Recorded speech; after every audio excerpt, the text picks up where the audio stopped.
Pastor, uma pergunta. Nós temos conhecimento de que algumas igrejas têm abolido o corpo diaconal. O senhor poderia falar para a gente sobre isso?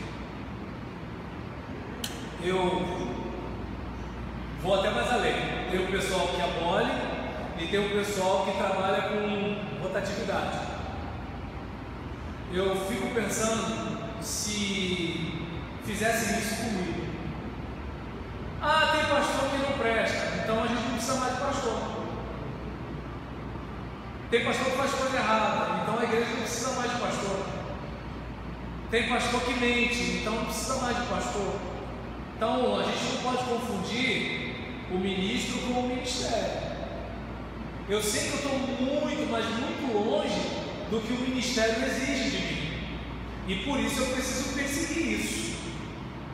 O ministério é sublime, o ministro é de barro, o diaconato é sublime, o diácono é de barro. Então, às vezes, um pastor ferido por um, dois ou três, sei lá, quantos diáconos, ou uma igreja que teve uma experiência ruim com diáconos, pode concordar com isso.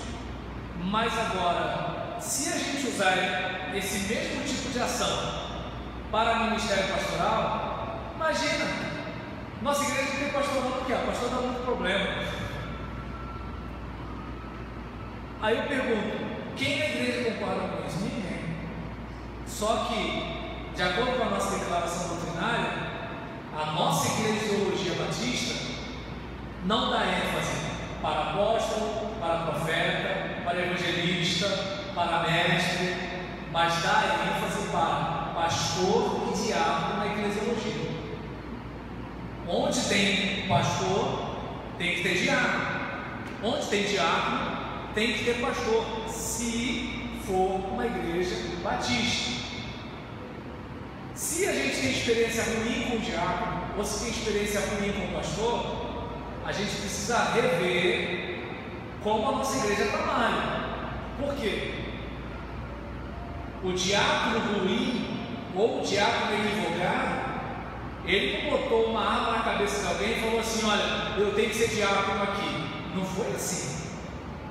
Alguém, poxa, aí pastor, o que você acha do irmão fulano? Aí vem aquela campanha, né? Juvenal para o diaconal, Juvenal para o diaconal. Aí fica todo mundo botando pressão para o Juvenal ser diácono. Aí às vezes o pastor, lembra que eu falei sobre a questão do diácono fazer o que é certo? O pastor sabe que o certo seria o quê? Ainda não é o tempo do Juvenal, mas ele vai se indispor, está todo mundo pressionando. Aí ele fica com o Juvenal. Aí o Juvenal, né? O Juvenal estava com aquela carinha assim, né? Antes da imposição de mãos.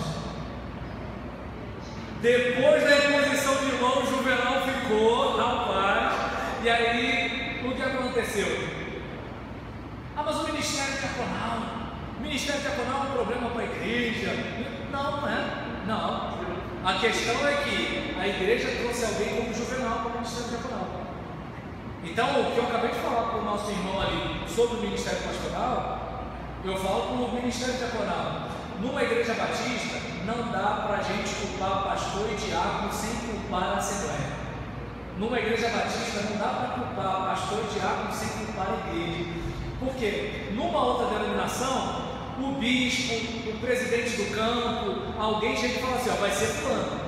Na nossa, não, é o povo que decide por voto.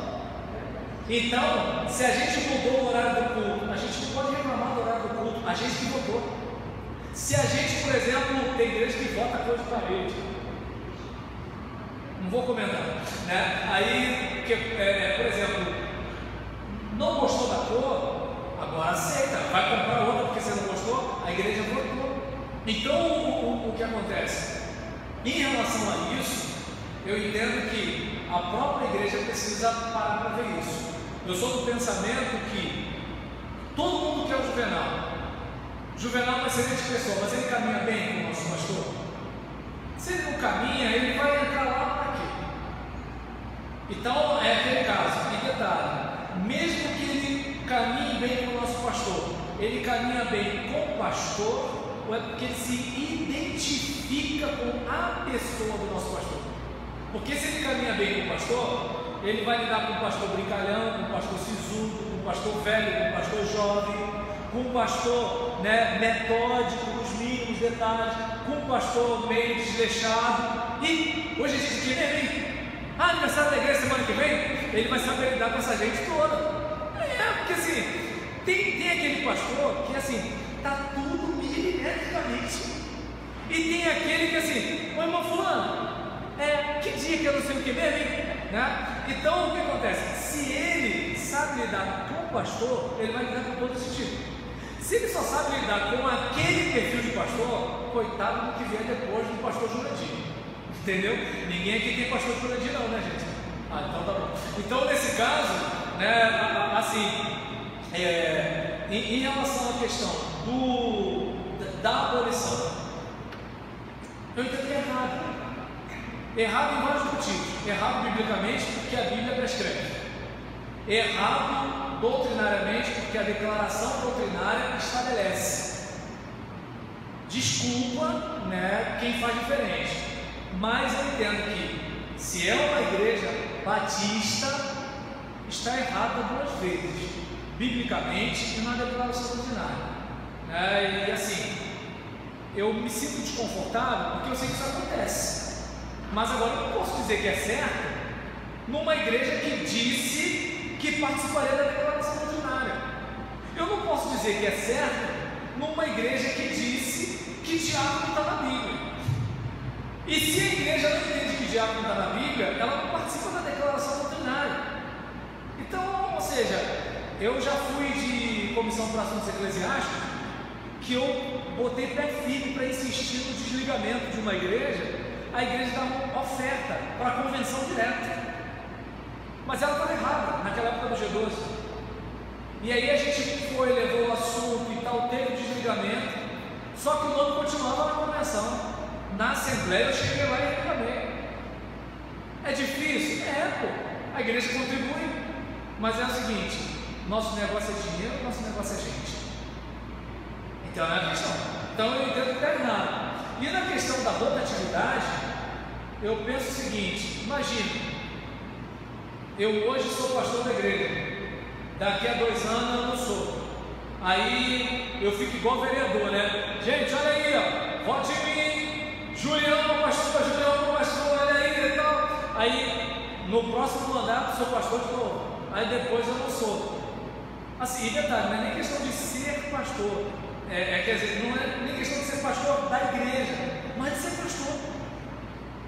Poxa, se não fazem isso com o pastor, o que vai fazer com o diabo? Com todo respeito a quem consegue biblicamente entender isso daí. Porque biblicamente, né, eu vejo que você consagra. Como é que você desconsagra? Eu não sei. O próprio apóstolo Paulo, quando ele fala para Timóteo, ele diz o quê? Não empunhais a mão precipitadamente. Por quê? Botou a mão. E agora como é que tira? Quem consegue tirar, assim, eu não vou no outro com o pé na porta de que está errado. Nesse caso, eu precisaria que os pastores, né, a igreja não me cobraria tanto, porque eu não sei qual foi a explicação que o pastor deu, mas do pastor explicar. Eu não lembro de um livro, não lembro de um trabalho acadêmico, não lembro de uma monografia, não lembro de uma pregação, não lembro de um pastor expor na internet, né, assim,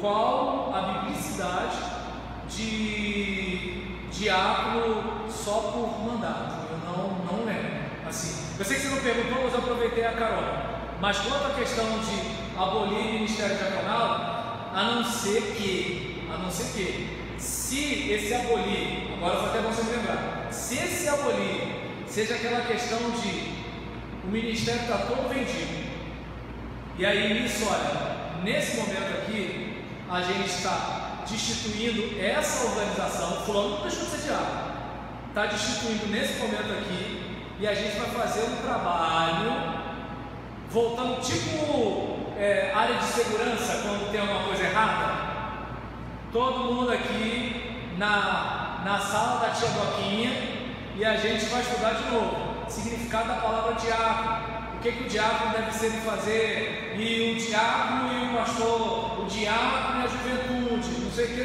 porque eu entendo que isso daí é um processo disciplinar.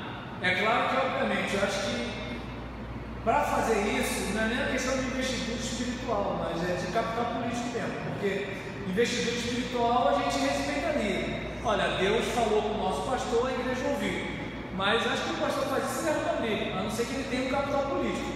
Mesmo que o ministério todo esteja errado. Mas assim, nesse caso, não é abolir o ministério diaconal, é fazer com que pessoas respeitem o ministério diaconal. Meu irmão, poxa, imagina, a irmã está no meio da fofoca. Como é que essa irmã é diaconisa respeitada? O irmão fica fazendo reunião secreta, né, para cortar o pescoço do pastor. Esse irmão não é confiável. O irmão que está lá de fechamento com ele para derrubar o pastor, não confia nele. Porque pensa assim, se fez com ele, que o visitou quando ele estava no hospital, se fez com ele que casou o filho dele, se fez com ele que acompanhou o casamento dele, e comigo que nunca fez nada por ele. Eu, se eu sou diácono, vou ficar ligado nesse cara. Então, eu não sei se dá para perceber. Situações dessas exigem uma medida disciplinar. O problema é que assim, é botar a mão no vespeiro, né? Por isso que não se dá para perceber. Tem o ideal e tem o real. O ideal é o quê? O crime está acontecendo, você liga para o 90. O real é que às vezes o bandido sabe que você ligou para o 90. Então, assim, tem o ideal e tem o real, né? Mas assim, a gente precisa perseguir o ideal, né? A gente precisa perseguir, porque a vereda do justo é como a luz da aurora, vai brilhando, brilhando, até ser dia perfeito. A gente assim, eu preciso prosseguir com o alvo. Eu não posso ficar assim, é assim mesmo, acabou. Não, eu vou insistir. A gente tem que ir até o final. Porque se toda pessoa com TDAH desistisse da vida porque tem TDAH, se a pessoa com depressão não se tratasse, é assim mesmo. Se a pessoa que é cega, eu não vou aprender a ler porque eu sou cego. Se a gente fosse parar por causa das limitações, ninguém chegaria a lugar nenhum.